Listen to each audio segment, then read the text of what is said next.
Halo Sobat Sehat, seperti yang kita ketahui, perkembangan teknologi, terutama dari segi gadget, begitu pesat. Ditambah dengan adanya pandemi COVID-19, membuat waktu interaksi gadget dengan anak-anak semakin panjang.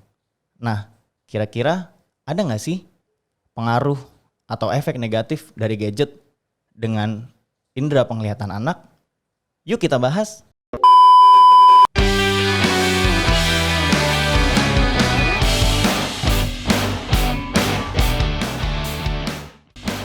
Ya, Assalamualaikum warahmatullahi wabarakatuh. Bertemu lagi bersama saya, Dr. Rudolf. Di segmen kali ini, kita akan ngobrolin ngebahas tentang pengaruh gadget terhadap indera penglihatan anak. Nah, saat ini saya sudah ditemani oleh seorang dokter mata, yaitu Dr. Rizal Irfanda, spesialis mata. Halo dokter, gimana kabarnya dokter? Hola, alhamdulillah baik. Ya, dokter, jadi begini nih dok, kan perkembangan teknologi sekarang itu kan pesat banget ya dok ya, terutama di sektor gadget nih dok, dan adanya pandemi juga membuat waktu interaksi gadget eh, dan anak-anak itu semakin lama dok. Nah, itu ada nggak sih dok efek negatifnya dok ke dalam indera penglihatan anak dok? Oke, terima kasih atas pertanyaannya. Ada, pasti ada. Jadi dengan penggunaan gadget yang tidak terkontrol, penggunaan gadget yang berlebih, kemudian aktivitas luar yang jadi lebih berkurang, pasti akan ada akibatnya pada anak-anak eh, di usia muda, apa yang kita bilang mata kabur.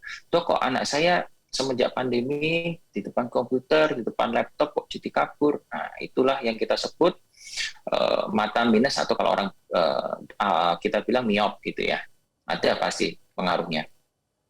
Oke, ya, dok, ini hal apa dok yang menyebabkan gadget itu bisa membuat gangguan pada indera penglihatan anak dok?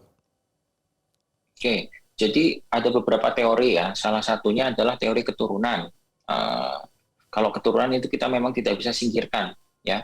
Cuman yang kedua yaitu mungkin dari kesalahan kita dengan gadget pasti jaraknya dekat ya, penggunaan yang berlebih, kemudian jarak dekat. Nah itu yang terus menerus memacu otot untuk berkontraksi lebih kuat sehingga lama kelamaan otot akan mengalami kelelahan, kemudian otot atau ada struktur bola mata yang berubah sehingga menyebabkan bayangan yang harusnya jatuh tepat di depan retina jadi jatuh di depan retina seperti itu. Oh iya iya iya, oke. Dok, itu tadi untuk yang bayangan jatuh di depan retina itu ya dok ya, atau yang kita Ya, kenal rabun jauh ya dok ya, atau betul. miopia ya dok ya. Nah dok, Hmm. apakah si rabun jauh ini atau mata minus ini harus menggunakan kacamata atau ada pilihan lain dok selain menggunakan kacamata dok?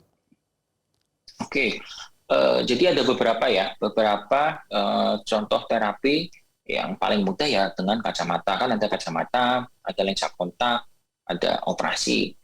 Untuk paling aman saat ini ya pasti kacamata, karena apabila kita menggunakan lensa kontak, nah itu kan lensa kontak dimasukin ke dalam ya. Kemudian kalau kita nggak menjaga kebersihan, lensa kontaknya kita pakai berkali-kali, ya itu dapat menyebabkan infeksi. Kemudian kalau untuk operasi, nah, tidak semua orang masuk kandidat untuk operasi, dan yang namanya operasi pasti mahal dan orang juga akan takut. Jadi untuk saat ini yang paling memungkinkan dan paling gampang yaitu dengan penggunaan kacamata seperti itu. Oke. Dok, jadi ini dok, kita kan sering dengar nih dok statement bahwa kalau misalnya nanti rabun jauh atau mata minus pakai kacamata itu nanti malah jadi nambah minusnya. Itu gimana tuh dok? Statement-statement seperti itu Ya, dok. ya betul, banyak sekali pertanyaan seperti itu ya. Sebetulnya itu salah, salah, salah banget itu. Jadi dengan kita menggunakan kacamata itu malah sebetulnya menjaga kita untuk supaya minusnya nggak nambah. Terus nanti jadi kita pakai kacamata terus dong dok. Ya memang kalau sudah minus pakai kacamata ya memang akan pakai kacamata terus. Nggak bisa terus dengan dok nanti kalau saya pakai kacamata minus saya bisa hilang nggak? Minus saya bisa berkurang nggak? Salah, bukan seperti itu. Jadi kacamata itu untuk membentuk penglihatan kita supaya lebih tajam dan memang akan memakai terus. Jadi bukan malah dok nanti malah jadi nambah. Kalau masalah nambah itu karena bukan kesalahan kacamata, tapi mungkin karena kita pola hidupnya yang tidak kurang betul gitu. Sorry. Oke. Ya. Dokter. Nah, selain kacamata nih, Dok, itu ada nggak sih, Dok, obat-obatan yang bisa digunakan untuk mengurangi mata minus atau rabun jauh ini, Dok? Untuk sampai saat ini ya, untuk penelitian yang saya tahu sih nggak ada ya. Jadi kalau semuanya itu ada nggak sih itu vitamin atau obat herbal untuk mengurangi mata minus? Nggak ada. Kalau yang ada, vitamin mata memang ada, tapi hanya untuk menjaga kesehatan mata, bukan untuk mengurangi minus. Jadi jangan salah informasi ya, apalagi yang sering-sering di radio tuh, menggunakan ini, menghilangkan minus, menghilangkan, enggak ada. Tidak ada, ya memang adanya ya tadi untuk non-operatif seperti kacamata atau lensa kontak, atau dengan operatif yaitu dengan menggunakan operasi tadi, operasi lasik atau operasi relax smile dan sebagainya. Seperti itu. Oke, Dok. Nah, ini jadi salah satu pertanyaan yang sering ditanyakan di Google nih, Dok. Jadi, bisa nggak sih, Dok, mata minus itu disembuhkan dengan wortel, Dok?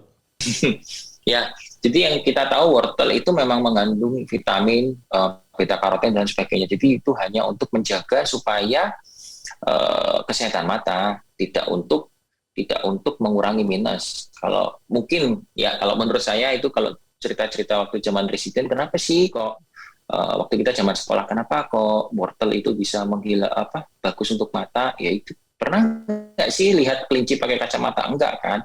Ya nggak seperti itu sih, itu cuma hanya guyonan saja. Jadi nggak bisa, hanya untuk menjaga kesehatan mata, tidak bisa untuk mengurangi minus. Oh, Seperti itu. oke, ya, Dok. Nah, yang selanjutnya nih, Dok, kan sering juga nih, Dok, ada statement kalau misalnya orang tuanya pakai kacamata, otomatis anaknya juga pakai kacamata. Nah, itu benar nggak tuh, Dok? Jadi gini, memang kalau salah satunya, umpamanya ayahnya atau ibunya itu riwayat kacamata, si anak itu sudah membawa sekitar 30-40% bakat gen untuk kacamata. Apabila kedua orang tuanya kacamata, ya sekitar 60-70% dia membawa gen kacamata. Tinggal gennya bakatnya itu diasah atau tidak, bakat kacamatanya. Makanya kalau sebetulnya orang tuanya atau salah satu orang tuanya kacamata, harusnya anaknya lebih hati-hati ya kita dalam menjaga, karena dia sudah ada bakat nih, gampang sekali untuk diasah, jepret keluar kacamatanya. Seperti itu. Oke, Dok. Nah, untuk penggunaan Hmm. gadget juga nih, Dok. Itu ada nggak, Dok, rekomendasi bagaimana cara menggunakan gadget agar kita dapat setidaknya itu terhindar dari rabun jauh atau miopia ini, Dok? Oke, ini saya bahas dulu untuk anak-anak yang lagi zaman sekolah online ya. Ya. Jadi screen time setiap anak, screen time itu total waktu kita melihat gadget itu di sini ya HP, laptop, TV, bukan hanya handphone ya. Di total semua antara gadget, laptop, TV. Kalau untuk anak-anak kurang dari 3 tahun itu seharusnya belum boleh untuk memegang gadget ya. 4 sampai 5 tahun itu total 60 menit sehari total ya. Kemudian kalau 6 sampai 12 tahun itu 3 sampai 4 jam sehari total. Dan anak 12 sampai 17 tahun itu total 6 sampai 8 jam sehari. Itu untuk screen time-nya. Kemudian kalau untuk jarak ya 30 sampai 50 cm atau sekitar 2 jengkal orang dewasa. Kemudian yang sering kita lupakan juga adalah pencahayaan. Kenapa? Karena kalau pencahayaannya kurang terang, pasti otomatis kita akan mendekat ke layar. Nah, dengan kita mendekat ke layar kan jaraknya jadi dekat tuh. Seperti itu sih. Oke, ya, Dokter, nih sebelum kita closing, Dok, diskusi kita kali ini, Dok, mungkin ada sedikit saran, Dok, untuk sobat sehat sekalian, Dokter. Monggo, Dok. Oke, jadi dengan berkembangnya zaman sekarang, kita tidak mungkin lah untuk nggak boleh gadget anak kecil, nggak mungkin. Sekali lagi kita harus mempertimbangkan boleh dia main tapi sesuai tadi dengan yang kurang dari 3 tahun itu belum boleh gadget, 4 sampai 5 tahun 60 menit dan sebagainya. Kita harus menyesuaikan seperti itu. Apa namanya? Pertama dari screen time, kemudian dari durasi. Ya, untuk lebih amannya ya 20-20 atau kita bilang 20-20. 20 menit kita lihat layar, kemudian 20 detik kita istirahat. Istirahat ya cukup dengan kita melihat jauh saja. Kalau enak tuh ada jendela, kita lihat keluar jendela 20 detik. Kemudian nanti 20 menit lagi kita di depan layar lagi. Jadi mata diberi waktu untuk istirahat 20-20. Seperti itu sih. Oke, jadi ada kesempatan mata untuk merelaksasi ya dok ya? Betul, betul sekali. Oke, ya. Oke, Sekian. sorry. Dan maaf, ada tambahan. Oh ya? Aktivitas di luar diperbanyak ya. Anak anak zaman dulu itu kan jarang yang kacamataan karena apa? Banyak sekali aktivitas di luar. Contoh main kubak sodor, main benteng-bentengan. Kalau anak sekarang kan lebih suka di dalam kamar dan main handphone. Seperti itu sih. Oke dok. Ya, terima kasih dokter untuk sarannya, terus juga terima kasih untuk ilmunya dokter dan waktunya juga. Nah, sobat sehat, ingat nih, sehat itu merupakan hak kita semua. Oleh karena itu, di Klinik Arda, sehat untuk semua. Ya, sekian dari saya Dr. Rudolf. Sampai ketemu di segmen-segmen atau video-video berikutnya. Wassalamualaikum warahmatullahi wabarakatuh.